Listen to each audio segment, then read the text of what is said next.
Black people were sleeping in hotel lobbies, renting space to sleep over in nightclubs and cafes. And there was a fair share of black people at ringside, those who could afford it, the gamblers, the doctors, the lawyers, the gangsters. Most of the black folks, though, were sitting around their radios, making little parties, chipping in on beer or booze, and waiting to cheer for me or cry for me. All kind of rumors were floating around the day of the fight. I had been picked 2-1 favorite. This was the first time a contender was favored over a heavyweight champion. So a lot of press and people who had been to my camp were saying that I was acting indifferent, that I had made all the money I needed. They said my training showed I just didn't care. A lot of other people said it was fixed and I'd never win because they wouldn't let a Negro be the heavyweight champion again. None of those people knew me. I wanted that championship. I needed that championship. I am not a man without pride and ego. I know that prize money can make life sweeter, see? I arrived at Comiskey Park and we headed straight for the White Sox dressing room. The room had been divided by a wooden partition, me on one side and Braddock on the other. I was thinking about the man next door, but I couldn't feel anything at all. I remember walking to the ring with my purple trunks and blue and red trimmed robe. Braddock had gone before me. It's usual for the challenger to enter the ring first, but I didn't. Braddock, after staying there for 4 or 5 minutes waiting for me, went in. I saw the back of his green robe with a shamrock on it as I started going to the ring. With me were Chappy, of course, Carl Nelson, Julian Black, and John Rothborough. We also got somebody special, Harry Lenny, a cut man. Harry Lenny was a veteran fight manager, and he could handle any kind of cut or bruise in the ring. People sometimes don't understand a cut man. He's an instant doctor, see, and good ones are hard to come by as a regular ring doctor. After getting in the ring, Jack Dempsey, Gene Tunney, Barney Ross, and my friends John Henry Lewis and Sixto Escobar and some others were introduced. It seemed like forever. When the bell rang and Jimmy made the sign of the cross, I probably said a prayer in my head. I remember what Chappy had said in the dressing room. Don't get careless. Keep your hands up. Go get them right away. Maybe I could get a knockout in the first round while Braddock was still cold. My main concern, like in all my fights, was how am I going to start? Who's going to land the first punch? Braddock came out fighting like he said he would. He came charging after me, and I had to step back and box him. I guess he wanted to convince me that he was not afraid and that he was the champion. Coming out of a clinch near the end of the first round, I had him in the corner beating on him when he swung a short right uppercut to my chin. Down I went. I said to myself, what the hell am I doing here? I was hurt, but I bounced right up. Blackburn told me later I should have stayed down to take advantage of the count, but I guess I was in a hurry.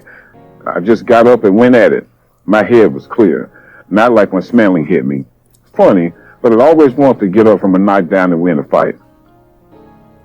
Braddock thought he'd take me out now and he pushed me on the ropes. He was a good right-hand puncher. The knockdown made me mad. I staggered him with the left hook and the right cross at the bell. I could have finished him any time after the first round. Chappy kept saying, Wait, take it easy.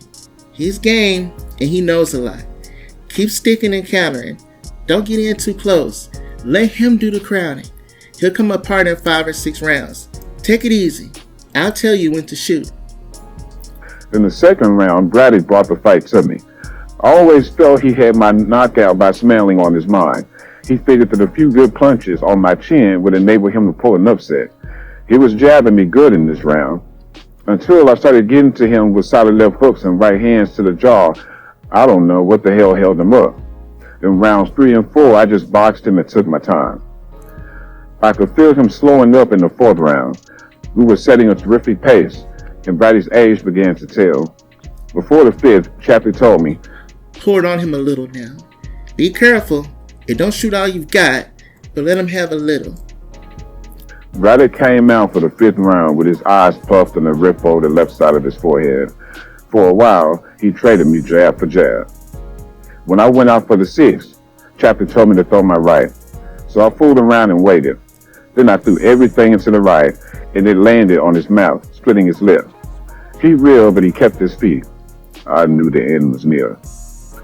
In the 7th, I kept winging that right hand when Braddock gave me an opening, and each time I put a little more steam on it.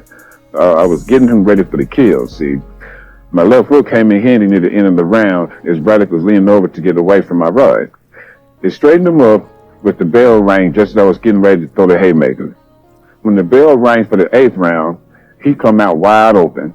His legs were gone. He couldn't keep his arms up. Joe Gold kept yelling from the corner, "Keep your hands up! Keep your hands up!" But I knocked him out with the punch we called DOA, dead on his ass.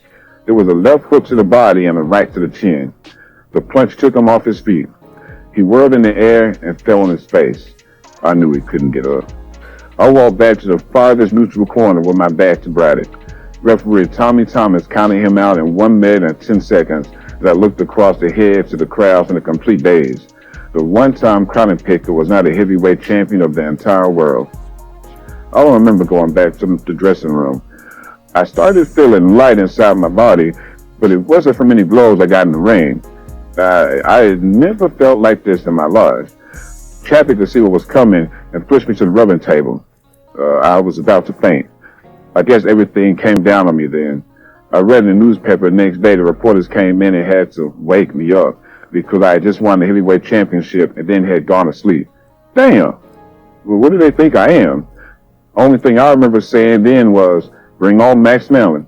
Bring him on."